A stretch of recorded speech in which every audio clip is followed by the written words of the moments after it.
Council জিন্দাবাদ জিন্দাবাদ জিন্দাবাদ মাওলানা উবাইদুর রহমান কাসিমি জিন্দাবাদ জিন্দাবাদ জিন্দাবাদ রাব্বুল হক জিন্দাবাদ জিন্দাবাদ জিন্দাবাদ মাওলানা আমির রাশাদি মাদানী জিন্দাবাদ জিন্দাবাদ জিন্দাবাদ আরইউসি জিন্দাবাদ জিন্দাবাদ জিন্দাবাদ আরইউসি জিন্দাবাদ জিন্দাবাদ জিন্দাবাদ বই দিও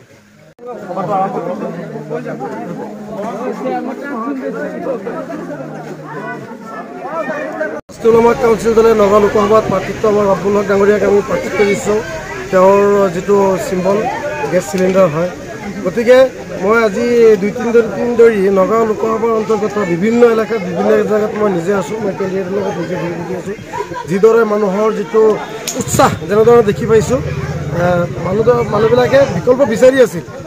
কাৰণ বিগত নগাঁও লোকসভা সমষ্টিৰ যিজন প্ৰাৰ্থী প্ৰদ্যুৎ বৰদলৈ ডাঙৰীয়া, তেওঁ নিমাতী কইনাৰ দৰে তেওঁ সংসদত বহি আছিল।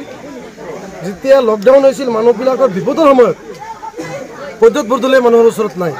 বিপদৰ সময়ত যি নাই তাক ৰাইজে ভোট দিব নেকি? কেতিয়াও ভোট নিদিয়ে। নগাঁওবাসীয়ে প্ৰদ্যুৎ বৰদলৈক মানি লোৱা নাই, বিকল্প প্ৰাৰ্থী বিচাৰি আছিল। কিছুমানে কয় যে বিকল্প হিচাপে AUDF-ক প্ৰাৰ্থী দিছে, AUDF বিকল্প নহয়, তেওঁ ডেমো কেণ্ডিডেট, সকলোৱে জানে। কাৰণ যিজন বদৰুদ্দিন আজমল, UDF প্ৰধান বদৰুদ্দিন আজমল ডাঙৰীয়াই যিটো মিডিয়াত যিটো প্ৰচাৰ হৈ আছে, মই কালি ছ'চিয়েল মিডিয়াৰ জৰিয়তে মই গম পাওঁ যে তেওঁ কৈছে বদৰুদ্দিন আজমল ডাঙৰীয়াৰ পিঅ'চো দেখিলে বোলে মুছলিম ছোৱালীবিলাকে বোলে কি কৰে চিট মাৰি থাকে, কিবা এটা কৈছে মুঠতে। গতিকে মুছলিম মহিলাসকলেতো তেওঁলোকক UDF-ক ভোট নিদিয়ে। এনেধৰণৰ মানুহ কিয় ভোট দিব? কাৰণ UDF-টো সাম্প্ৰদায়িক দল হয়। তেওঁ কৈছে যে আমি মিয়া MP বনাম। মানে কি? মিয়া MP বনাবলৈ কৈ মিয়া আৰু অসমীয়াৰ মাজত সংঘৰ্ষ লগাবলৈ কাৰণে বিচাৰি আছে নেকি আজমল ডাঙৰীয়া? গতিকে এই বদৰুদ্দিন আজমলৰ দল UDF-ক মানুহে উৎখাত কৰিব লাগে। কেতিয়াও ৰাইজে সমৰ্থন নকৰে আৰু কংগ্ৰেছতো সমৰ্থন নকৰে। BJP-ক মুছলমানে ভোট নিদিয়ে। বিকল্পটো লাগিব। বিকল্প হিচাপে ৰাষ্ট্ৰীয় উলামা কাউন্সিল দল অসমত আহিছে আৰু এইবাৰ আমি 6টা লোকসভা সমষ্টিত প্ৰাৰ্থিত্ব আগবঢ়াইছোঁ। আমাৰ যিটো উদ্দেশ্য আৰু লক্ষ্য হৈছে সত্য আৰু নিষ্ঠাবান ৰাজনীতিকৰ প্ৰতীক হৈছে ৰাষ্ট্ৰীয় উলামা কাউন্সিল। আগন্তুক দিনত ৰাষ্ট্ৰীয় উলামা কাউন্সিলৰ প্ৰাৰ্থী নগাঁও লোকসভাৰ পৰা জয়ী হৈ যাব বুলি আমাৰ আশা। আৰু আজি ৰাইজৰ যিটো সঁহাৰি আমি দেখি পাইছোঁ, নিশ্চয় ইয়াত কোনো সন্দেহ নাই।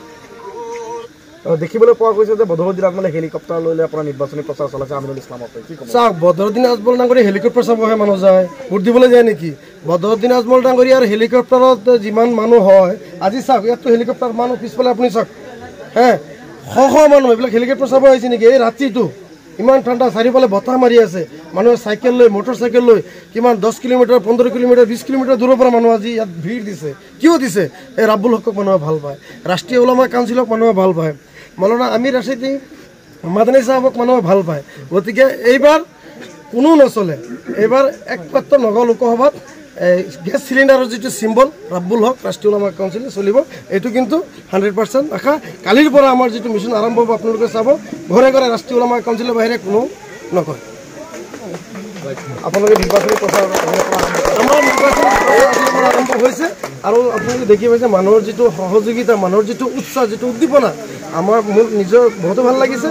আৰু ইয়াত সন্দেহ নাই যে আমি এটা টাৰ্গেটত যে আহি যাম।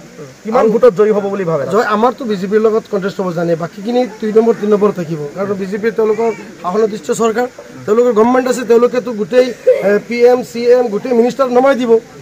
গতিকে আমাৰ টক্কৰ হ'লে BJP-ৰ লগতে হ'ব। হৰা জিকা ওপৰৱালাৰ কথা, ওপৰৱালা যাৰ ভাগ্যত লিখি ৰাখিছে তেওঁ ইয়াৰ পৰা জিকিব বুলি আমি।